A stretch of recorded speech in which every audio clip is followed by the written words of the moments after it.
السلام عليكم ورحمة الله وبركاته.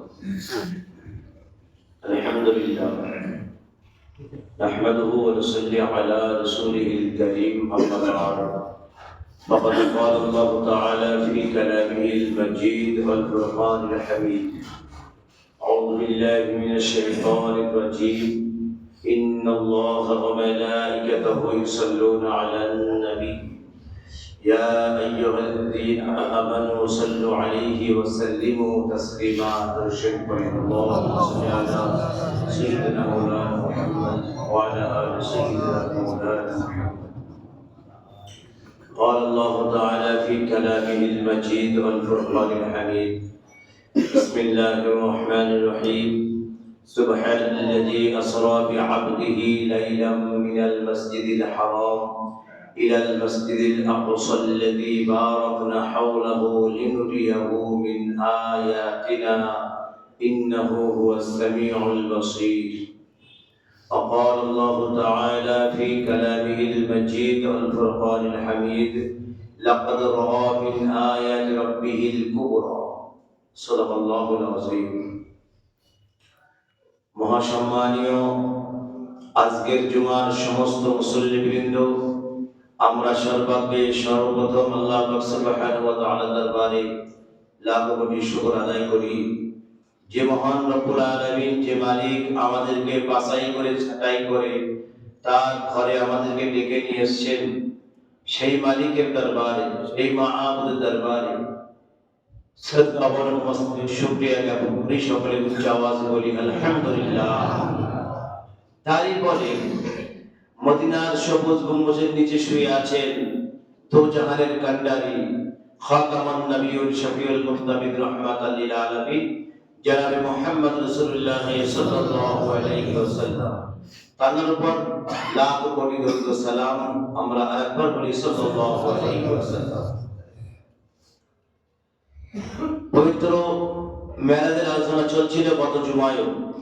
আমি গত জুমায় বলেছিলাম যে মাইকটা এই জুমায় আমরা কালেকশন করবো। 6টা মাইক লাগবে আমাদের, 6টা মাইক লাগবে মসজিদের।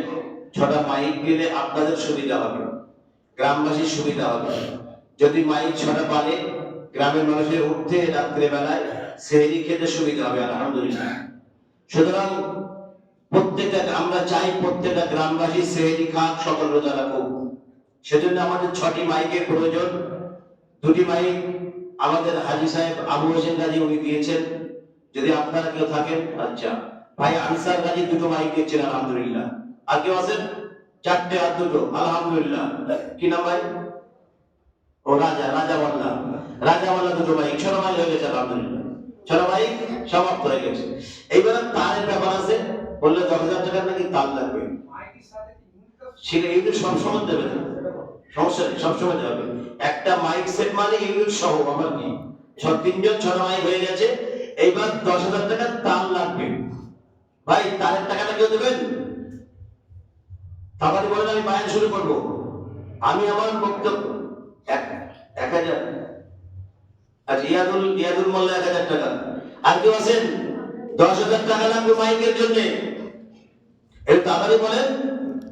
10,000 মাইক উঠে গেছে, মাইক সেট তোমার তার 1,000 টাকা। মানে ভাই ভালো 1,000 টাকা। ঠিক আছে আলহামদুলিল্লাহ। 2,000 হলো, আর 8,000 টাকা লাগবে। তারপরে বলেন 1,000 টাকা। আচ্ছা, বাপ্পা মারলে 1,000 টাকা। 3,000 হলো, 7,000 লাগবে। তারপরে বলেন 7,000 টাকা লাগবে। আর এক্ষুনি হয়ে যাবে। আপনারা ইচ্ছা করেন, একটু ইরাদা করেন, নিয়ত করেন, এই মাইকে সেহরির লোকজন টাকা হবে। যদি প্রয়োজন হয় আযান এই মাইকে হবে।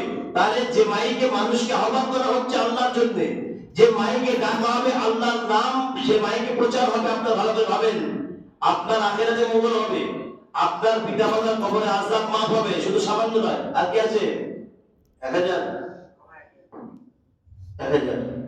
2,000। আচ্ছা মধুসেন, আচ্ছা ইউনুস বললে 1,000। তাহলে 3 6,000 হলো, আর 4,000 টাকা। একজন বললে হয়ে যায়, আবার 3-4জন মিলে দিচ্ছি। আচ্ছা, আর একজন সাদিক বললে 1,000, 5,000, 6,000, 7,000। আচ্ছা 8,000 আর 2,000 বলেন 500 টাকা। ওরা পরিপূর্ণ করতে হবে। 5টা মানে কেউ থেই কাজ আছে, হ্যাঁ আচ্ছা আলহামদুলিল্লাহ হয়ে গেছে, হয়ে গেছে মাইক, সে সমস্যা নেই। আরে কোনো সমস্যা নেই, আলহামদুলিল্লাহ। যেটা হবে সেটা মানুষকে বুঝিয়ে বলতে হবে যে মাইকটা লাগানো হবে কিসের জন্য? সেহরির জন্য, মানুষকে ডাকার জন্য।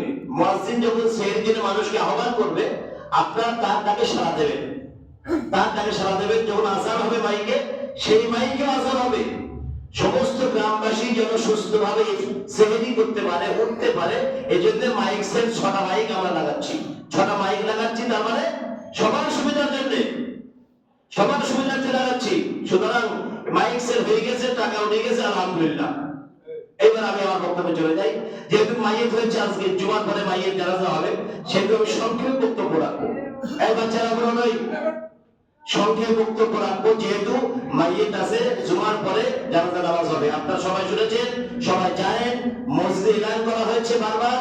আজও এখনো বলছি আপনাদেরকে, সবাই জানাজা পড়ে চলে যাবেন। একটা জানাজা নামাজ পড়লে কত সওয়াব পাওয়া যায়? মুনতাহা হাদিসে বলা হয় যে 3 কিন্তার, 3 কিন্তার সওয়াব। 1 কিন্তার সমান উহুদ পাহাড়। জয় বলুন সুবহানাল্লাহ। 1 কিন্তার সওয়াব সমান উহুদ পাহাড়। আল্লাহু আকবার। 1 কিন্তার মানে উহুদ পাহাড়। তাহলে 3 কিন্তার সওয়াব একটা জানাজা সম্পন্ন করলে, জানাজা থেকে নিয়ে দাফন পর্যন্ত শেষ করলে একটা মানুষ 3 কিন্তার সওয়াব নিয়ে বাড়ি যাবে। কিন্তু হ্যাঁ, যদি আপনি ফরজের নামাজ না পড়েন, জোহর না পড়েন, শুধু জানাজা পড়ে চলে যান, তাহলে 6 কিন্তার সওয়াব পাবেন আপনি। 3 না যখন 6 পাবেন। ফজর পড়লেন না, জোহর পড়লেন না, আসর পড়লেন না, আল্লাহর হুকুম অমান্য করে জানাজা পড়ছেন, তখন আপনি 10 কিন্তার পাবেন। নাউযুবিল্লাহি মিন যালিক। একটাও সওয়াব আপনার দাওয়ামে হবে না। আপনি আল্লাহর হুকুম ফজর নামাজ ছেড়ে দিলেন, আল্লাহর হুকুম জোহরের জানাজা ফরজ ছেড়ে দিলেন, আল্লাহর হুকুম আসরের জানাজা ছেড়ে দিলেন, আপনি সওয়াব কিভাবে পাবেন? বুঝতে পারছেন না? ফরজ বলো না ফরজ কিফায়া বলো, ফরজ আল্লাহর হুকুম, আল্লাহর অবশ্যই অবধারিত হুকুম ফরজ আইন, সেটা আপনি ছেড়ে দিচ্ছেন, পড়ছেন না। ইচ্ছাকৃত হোক অনিচ্ছাকৃত হোক, সেটা আপনি পড়লেন না। এবার আপনি যাচ্ছেন মায়েদের মাগফিরাত কামনা করার জন্য। ভাই, আপনার দ্বারা কোনো মায়ের উপকৃত হবে আপনি আশা করেন? আশা করেন কিভাবে এটা, যে আপনার দ্বারা মায়ের উপকৃত হবে কিভাবে? আপনি আপনার হুকুম ছেড়ে দিচ্ছেন, আল্লাহর হুকুম অমান্য করছেন, আপনি ফরজে কিফায়া জানাজা নামাজ পড়তে যাচ্ছেন, মায়ের মাগফিরাত কামনা করছেন, সেখানে অসম্ভব। এটা মনে করবেন না কোনোদিন। শুধু লোক বেশি হলে হবে না, লোকগুলো ইমানদার হতে হবে, মানুষগুলো আল্লাহওয়ালা হতে হবে, যারা নামাজি লোক কেউ জানাজা পড়ে, নামাজি লোক জানাজা পড়ুক, তাহলে সওয়াব হবে, লাভ হবে। কিন্তু বেনামাজি ভয় করে কোনো লাভ নাই। সুতরাং বেনামাজিকে কোন জায়গায় আশ্রয় দেওয়া হয় নাই, কেউ আশ্রয় দেবে না বেনামাজিকে। যদি কেউ আশ্রয় দেয়, কিন্তু সে তার থেকে সেদিক। আজকে মনে করেন কোন মানুষ নামাজ পড়ে না, সে সারাদিনে একক নামাজ পড়েনি, সে জানাজা পড়লো, সে তার দ্বারা কি লাভ হবে, কি উপকৃত হবে? যে মানিয়ে কোন মানুষ নামাজ পড়ে, তার ফরজ কাজা হয়েছে, সে জোহরে এসে ফরজটা আদায় করলো, সে বিষয়টা ভিন্ন কথা, সে বিষয়টা আলাদা ব্যাপার। কিন্তু আপনি জোহরে নামাজ পড়লেন না, আপনার দ্বারা কোনো মাইয়ত উপকৃত হবে এটা আপনি আশা করবেন না। আল্লাহ পাক ভালো জানেন, আল্লাহ যেটা বলছেন সেটাই আমি আলোচনা করছি। আল্লাহ পাক বলছেন জানাজা নামাজ ফরজে কিফায়া, আপনার মহল্লার যে কোনো ব্যক্তি পড়লে সবার জিম্মায় আদায় হয়ে যাবে। মহল্লার 10 জন 20 জন যদি পড়ে, আপনার সমস্ত মহল্লা লোকের উপরে আদায় হয়ে যাবে। যেমন রমজানে ইতিকাফ করা হয় কি নাকি ফরজে কিফায়া, ইতিকাফটা ফরজে কিফায়া। আপনারা সবাই ইতিকাফ করেন, তখন লোক খুঁজে পাওয়া যায় না, জানাজা পড়ার জন্য লোক ভিড় মানুষের জায়গা হয় না, ইতিকাফের জন্য লোক খুঁজে পাওয়া যায় না, কেউ থাকবে না। মনে করবেন ইতিকাফের সময় যেমন ফরজে কিফায়া, জানাজার নামাজও ফরজে কিফায়া। আপনি ইতিকাফের 2 জন যদি বসে, 4 জন বসে, সমস্ত গ্রামবাসীর পক্ষ থেকে আদায় হয়ে যাবে। যদি কেউ না বসে, সবাই গুনাহগার হবে এবং আল্লাহর তরফে গজব নেমে আসবে জমিনে। ইতিকাফ যদি কেউ না বসে, ইতিকাফে না থাকে, ঠিক ততরূপ ফরজে কিফায়া জানাজার নামাজ 2 জন 4 জন 10 জন যদি আদায় করে, সবার জিম্মায় আদায় হয়ে যাবে ইনশাআল্লাহ। সেজন্য নামাজের পরে আগে জানাজা হবে, আপনি মাথায় রাখবেন। যাই হোক, আমি যে আলোচনা করছিলাম গত জুমায় সূরা তারিখের প্রথম আয়াত, সুবহানাল্লাযী আসরা বিআবদিহি লাইলাম মিনাল মাসজিদিল হারাম ইলাল মাসজিদিল আকসা আল্লাযী বারাকনা হাওলাহু লিনুরিয়াহু মিন আয়াতিনা ইন্নাহু হুয়াস সামিউল বাসীর। আল্লাহ পাক বলেন আমার যে আলোচনা ছিল, আজকে আমার আপনার নবী দুজাহানের বাদশা শাফিউল মুজতাবিন রাহমাতাল লিল আলামিন জনাবে মুহাম্মদ রাসূলুল্লাহ সাল্লাল্লাহু আলাইহি ওয়াসাল্লাম সিদরাতুল মুনতাহা থেকে রফরাফ নামক বোরাকে আরশে আজিমের দিকে ধাবিত হচ্ছেন। এখন বিশ্ব নবী আমার সিদরাতুল মুনতাহায় রফরাফ নামক বোরাকে আরোহণ করেছেন, সেই বোরাক নিয়ে যাচ্ছে আরশে আজিমে। এখন আরশে আজিমে আমার আল্লাহ আছেন, আরশে আজিমে আল্লাহ আছেন, আর ঠিক সেই জায়গায় আমার নবী যাচ্ছেন। আর নবী মনে পড়ে গেল নবী মুসা আলাইহিস সালাম আল্লাহ ধমক দিয়েছে, যুদ্ধ কর, যুদ্ধ করে আয়। আমার নবী যুদ্ধ করতেছে পায়, কারণ মুসাকে ধমক দিয়েছিল আল্লাহ। এখন নবী যুদ্ধ করছে, আল্লাহ বলছে হাবিব আমি তোমাকে ধমক দেই না, আমি নবী মুসাকে ধমক দিয়েছিলাম। একবার জোরে বলেন সুবহানাল্লাহ। তুমি যুদ্ধ বাড়ি নিয়ে চলে আসো আরশে আজিমে। তোমাকে আমি সৃষ্টি না করলে পুরো কায়নাত সৃষ্টি করতাম না, তোমাকে না বানালে আরশে আজিম বানাতাম না, তোমাকে না বানালে আমি আল্লাহ কিচ্ছু সৃষ্টি করতাম না। সব তোমার ওসিলায়, একবার জোরে বলেন সুবহানাল্লাহ। সব তোমার ওসিলা বানিয়েছেন।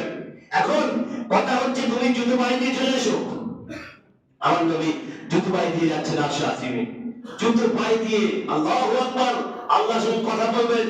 খলম আছে আমার নবীর পায়ে, খলম পাই দিয়ে আল্লাহর আরশে আজিমে আমার নবী চলে গেলেন। একবার জোরে বলেন সুবহানাল্লাহ। আরশে আজিমে নবী গেলেন, কিন্তু কথা কি হয়েছে? আল্লাহর সঙ্গে 90,000 কথা হয়েছে। 90,000 কথা শুনে আলোচনা হবে ইনশাআল্লাহ। আজকে মাহে শাবানের 3 তারিখ, আজকে 3 তারিখ, তাহলে মাহে শাবানের প্রথম জুমা। আগামী এখনো 3-4টা জুমা আছে, আলোচনা হবে ইনশাআল্লাহ। আমার নবী যখন আল্লাহর দরবারে পৌঁছে গেলেন, আল্লাহ বলছে উতুবুনি আস্তাজিব লাকুম। হাবিব তুমি আমার কাছে আর যা চাইবে আমি আল্লাহ তোমাকে তাই দান করব। জোরে বলুন সুবহানাল্লাহ। আল্লাহ বলছেন উতুবুনি আস্তাজিব লাকুম। হাবিব তুমি আমার কাছে আপনি যা চাইবে, যা প্রার্থনা করবে আমি আল্লাহ তোমাকে মঞ্জুর করব। সব কি চাও তুমি বলো, আমার কাছে কি চাও? আমার নবী কি টাকা পয়সা চেয়েছেন, গাড়ি বাড়ি চেয়েছেন, অর্থবিত্ত চেয়েছেন? নবী ইচ্ছা করে চাইতে পারতেন আল্লাহর কাছে, কিন্তু কিচ্ছু চাইলেন না। অর্থবিত্ত, সোনা দানা, টাকা পয়সা, গাড়ি বাড়ি কিচ্ছু চাইলেন না। আমার নবীর কোনো ব্যাংক অ্যাকাউন্ট ছিল? কথা বলেন না কেন? ব্যাংক অ্যাকাউন্ট ছিল? 10 বিঘা জমি ছিল, 20 বিঘা জমি ছিল, কোন খাজনা জমি ছিল? কিচ্ছু ছিল না ভাই। এতিম নবী আমার, আল্লাহু আকবার। এতিম নবীর উম্মত আমরা। আমার নবী এতিমকে বেশি ভালোবাসতেন, বেশি পছন্দ করতেন এতিম দিগকে। এখন আমার নবী বলছে এ মাহমুদ বারহাক, আমি আপনার কাছে কি চাইবো? আমার আল্লাহ আমার নবীকে দাওয়াত দিয়ে নিয়ে গেছে নিজের বাড়িতে। এখানে কিন্তু আমার নবীকে নিয়েছেন, অন্য কোন নবীকে আল্লাহ গ্রহণ করেন নাই। ইসমাইল, ইসহাক, আপনার মুসা, ঈসা, জাকারিয়া, ইয়াহইয়া কোন নবীকে আল্লাহ গ্রহণ করেন নাই এখানে। শুধুমাত্র দুজাহানের কামিয়াবি শাফিউল মুজতাবিন রাহমাতাল লিল আলামিন জনাবে মুহাম্মদ রাসূলুল্লাহ সাল্লাল্লাহু আলাইহি ওয়াসাল্লাম আমার নবীকে আল্লাহ ডেকেছেন। কারণ নবীকে আল্লাহ খুব ভালোবাসেন, নবীকে খুব ভালোবাসেন, আল্লাহ নিজে ভালোবাসেন এবং উম্মতকে বলছেন তোমরা ভালোবাসো। তোমরা যদি মনে হতে চাও আমার নবীকে ভালোবাসো। আল্লাহ সূরা আহজাবের ভিতরে বলছেন, সূরা আহজাবে আল্লাহ ঘোষণা করতেছেন আমার নবীর সাথে যেন বেয়াদবি না হয়, খবরদার। নবীর সঙ্গে যদি বেয়াদবি হয় তোমার আমলগুলো, তোমার অজ্ঞতাশালী মাইনাস হয়ে যাবে, তুমি টের পাবে না। বুঝতে পারছেন? আল্লাহ পাক সূরা আহজাবের 2 নম্বর আয়াতে বলছেন তোমরা আমার নবীর সঙ্গে বেয়াদবি করো না। নবীর সঙ্গে চরম বেয়াদবি করলে আমি আল্লাহ তোমার আমলগুলো, তোমার অজ্ঞতাশালী সব মুছে ফেলবো, তুমি দেখতে পাবে না। খবরদার, আমার নবীকে আমি আল্লাহ বেশি ভালোবাসি। তাই তোমাদেরকে বলছি তোমরা যদি মুমিন হতে চাও তোমরাও আমার নবীকে বেশি বেশি ভালোবাসো।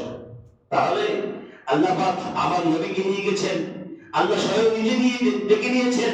আর সেখানে আমার নবীর সঙ্গে আল্লাহর কথা হচ্ছে। আল্লাহ প্রথম বললেন উতুবুনি আস্তাজিব লাকুম।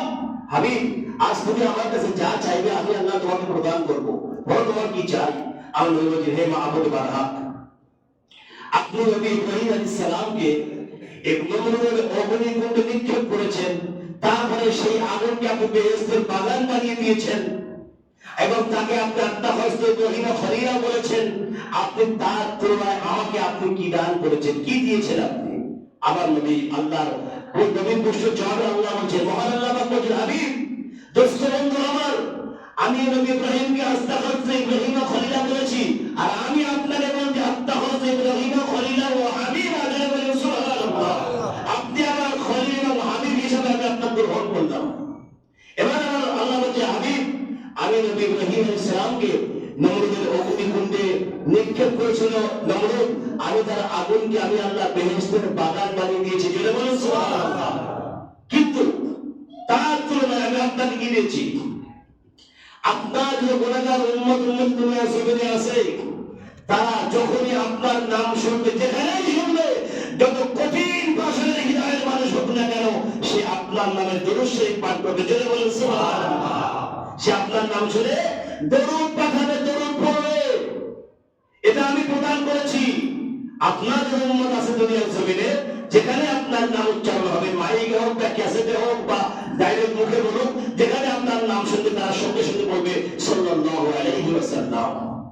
কারণ আমার আল্লাহ এটা বানিয়েছেন, আল্লাহ তৈরি করে দিয়েছেন। এটা এই সিস্টেমটা আমার আল্লাহ করেছেন। আমার নবীকে আল্লাহ বলছেন, নবী বলছে আল্লাহ কিয়ামতের ময়দানে কঠিন মাহশরে আমি নবী চাই আমার উম্মতের গুনাহ যেন অন্য উম্মতিরা না দেখতে পায়।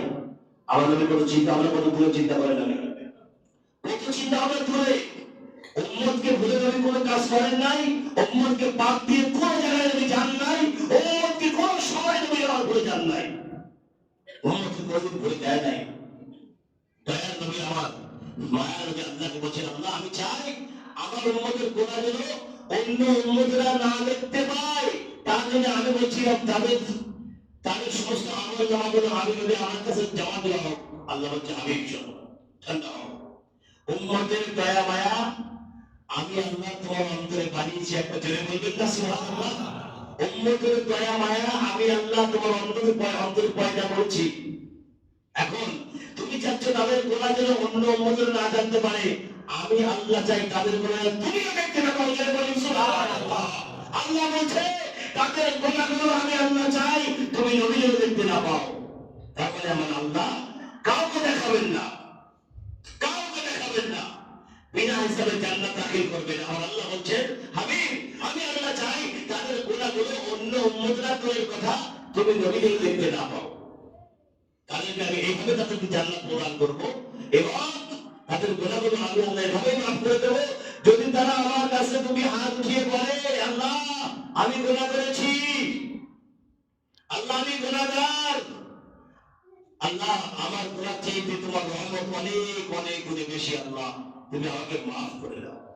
যদি কোনো মানুষ তাহাজ্জুদে উঠে এইভাবে আল্লাহর কাছে কাঁদে, চোখের পানি ছড়ায়, আমার আল্লাহ রহমত দুনিয়া জোশ করে যাবে। আল্লাহ হচ্ছে তার পাহাড় সম পরিমাণ গুনাহকে আমি আল্লাহ মাফ করে দেব, পাহাড় সম পরিমাণ গুনাহকে আল্লাহ মাফ করে দেবেন। আল্লাহ ওয়াদা করেছেন লা তাগনাতু বির রাহমাতিল্লাহ ইন্নাল্লাহা ইয়াগফিরু যুনুবা জামিআ ইন্নাহু হুয়াল গফুরুর রহিম। আল্লাহ বলছে বান্দা তোমরা নিরাশ হয়ে যাবে, নিরাশ হও না, নিরাশ হয়ে যেও না। আমি আল্লাহ তোমাকে মাফ করতে পারবো না, এই কথা ভুলে যেও না। আমি আল্লাহ তোমাকে মাফ করতে পারি। যদি আমি তোমাকে মাফ করে দিই আমার কাছে কেউ কৈফিয়ত চাইবে যে আল্লাহ আপনার বাপ্পাকে মাফ করে দিলে গেল, আপনার সন্তানকে মাফ করে দিলে গেল, কেউ কৈফিয়ত চাইবে আল্লাহর কাছে? কোন ক্ষমতা নাই, কোন পাওয়ার নাই কারণ। আল্লাহর কাছে জিজ্ঞাসা করবে। আল্লাহু আকবার। আল্লাহ যাকে মাফ করবেন তাকে মাফ করে দিতে পারেন। তো যাই হোক এই আলোচনা ইনশাআল্লাহ আগামী জুমা হবে। আল্লাহ পাক আমাদের সকলকে শোনা এবং বোঝার চাইতে বেশি বেশি আমল করার তৌফিক দান করুন। আমরা বলি আল্লাহুম্মা আমিন। ওয়া আখিরু দাওয়ানা আলহামদুলিল্লাহি রাব্বিল আলামিন।